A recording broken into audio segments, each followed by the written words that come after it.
that some people don't have privilege when you basically just said that trans people aren't valid. They're not a thing. They're just girls pretending to be boys or boys pretending to be girls. Okay. Like, okay. Oh, someone's excited. Okay. It's biological, but gender is a completely different thing. No, gender is not disconnected from sex. So. It's not completely disconnected, but it's still a cultural thing. It's still from society. It's okay. No, it is not in the mind. Okay, you're not a man if you think you're a man. And I didn't say pretending, or if I did, I shouldn't have said pretending. Let me amend. You said playing. Okay, I said a boy who thinks he's a girl. That's the usual phraseology I use. Not playing. I usually say a boy who thinks he's a girl or a girl who thinks he's a boy, which is technically what we're talking about here. As far as the actual psychological issues at play, it used to be called gender dysphoria or gender identity disorder. Now they call it gender dysphoria. The idea that sex or gender are malleable is not true. Okay, and I'm not denying your humanity if you're a transgender person. I am saying that you are not the sex to which you claim to be.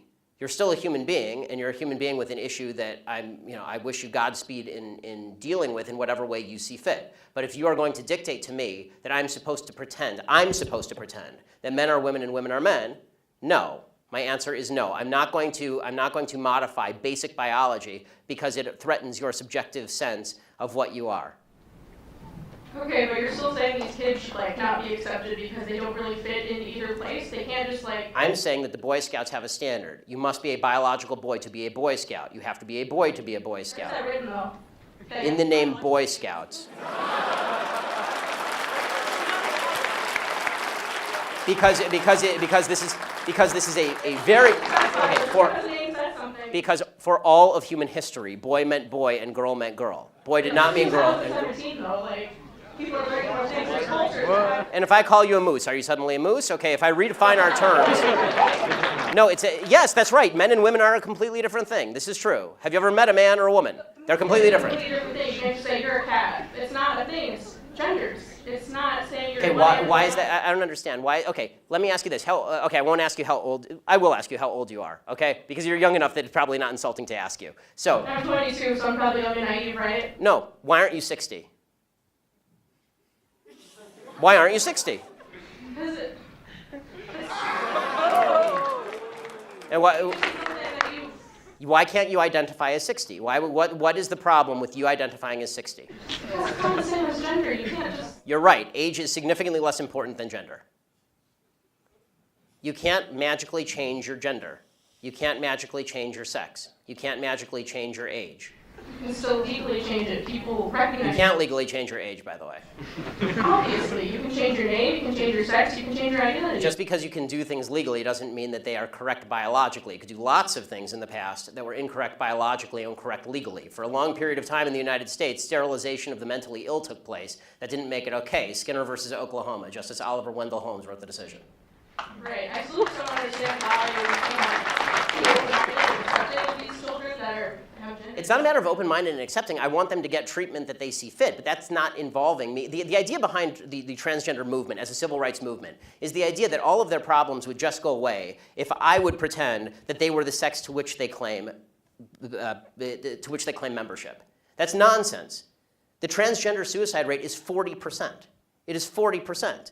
And according to the Anderson School at UCLA, it makes no difference. There's a study that came out last year. It makes no difference, virtually no difference, statistically speaking, as to whether people recognize you as a transgender person or not, which suggests there's a very high comorbidity between transgenderism, whatever that mental state may be, and suicidality. That has nothing to do with how society treats you. Do you think it could be because of they're bullied at school? No, I don't think that. I do not think that the discrepancy. I do not think the discrepancy. First of all, I'm against bullying of any sort. Okay, the idea that somebody would beat somebody up is terrible. Okay, as somebody who's viciously bullied in high school, I'm not a fan of bullying. But the idea that the normal suicide rate across the United States is 4%. The suicide rate in the transgender community is 40%. The idea that 36% more transgender people are committing suicide because people are mean to them is ridiculous. It's not true, and it's not backed by any science that anyone can cite. It is pure conjecture. In fact, it's not even true that bullying causes suicide, according to a lot of studies. For example, in the black community, where the idea is supposedly that America is a racist society, blacks are bullied a lot. Okay, in the black community has significantly lower suicide rates than in the white community. In fact, in third world countries, the suicide rate is significantly lower than in first world countries. Suicide actually seems to be a privilege of the upper classes if you actually look at it from a financial perspective. So the idea that suicidality is directly a result of people like me saying, no, men are not women and women are not men, it's not true. It's also... So you think it doesn't impact their identity at all, or their depression, or how they feel about themselves? I think the idea that you're going to sacrifice the entire society's proper definition of sex because you think that there is in legal terms, somebody with an eggshell skull, meaning that somebody who has a pre-existing condition that makes them more susceptible to criticism, that is not a way to run a society. You can't sacrifice truth because some people are going to actually suffer because of the truth. Plus, there's no evidence whatsoever that the suicide rate would go down in the transgender community in any marked way if people just started pretending that men were women and women were men. We're trying that experiment now. We'll find out whether it works. So far, no evidence. Have you talked to a group of trans people at all instead of just a group of like white people? I'm more than happy to talk to a group of any people who will have me, but usually they protest me. Okay, last question about your Planned Parenthood thing. So why do you think it's not about controlling women's bodies and just about the separate life? Like, after the baby is born, how come when people don't care about them? They don't care where they end up in foster care, they don't care about the mother being poor. Like... Okay, I do care about the mother being poor, I do care about foster care. Okay, but why don't you advocate for that, though? Because For what? Planned Parenthood is supposed to prevent abortions. Because, Planned Parenthood doesn't prevent abortions. They perform hundreds of thousands of abortions a year. They perform 300,000 abortions a year. They're the leading abortion bill in the United States. Evidence for that, though. That they perform 300,000 abortions a year from Planned Parenthood. That's my evidence. They don't dispute that. No one disputes that. Like birth control and cancer. I'm not anti-birth control.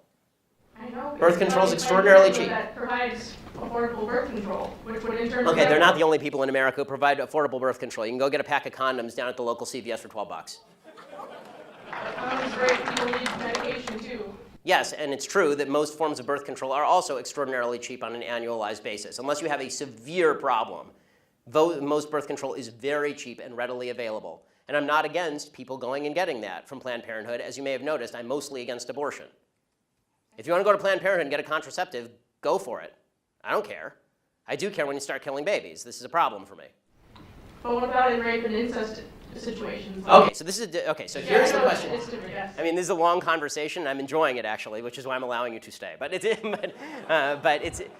question of rape and incest. First of all, important to note, rape and incest are not only a vast minority of abortion cases. They're an extraordinarily low percentage of abortion cases. So if we can first stipulate that all the other abortions are bad, then we can talk about that other one. Can we do that?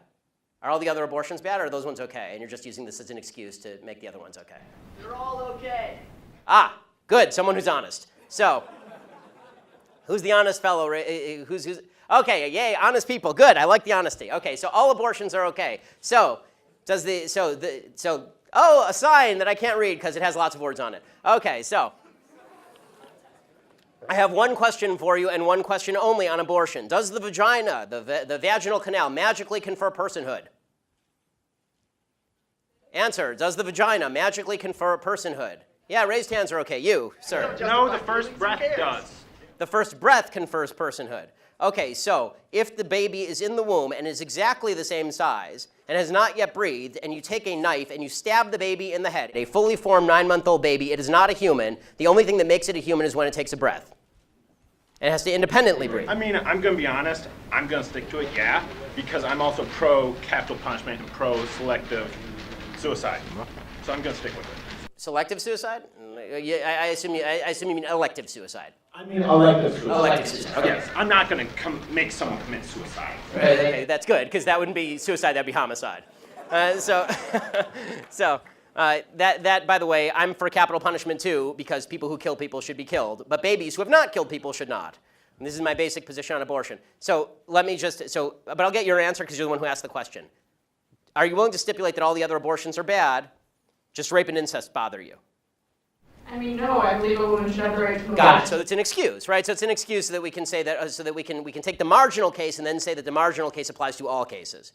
Okay, that's again faulty thinking. But if you want me to answer specifically on rape and incest, here is my basic answer: rapists should be castrated or killed. You shouldn't kill babies. End of story. But are they ever castrated and killed? Most rapists don't even get convicted. I agree, and that's usually the left side of the aisle because the left side wants to let them out after 5 years in prison. I want them castrated or killed. I'm telling you what my belief is. My belief is not public policy at the moment. But I think, would you agree with me on that one? Can we at least get a little agreement to finish this particular parlay? Okay, Should rapists be castrated or killed? Well, yes. Okay, good. Yeah, okay, we agree. Thanks.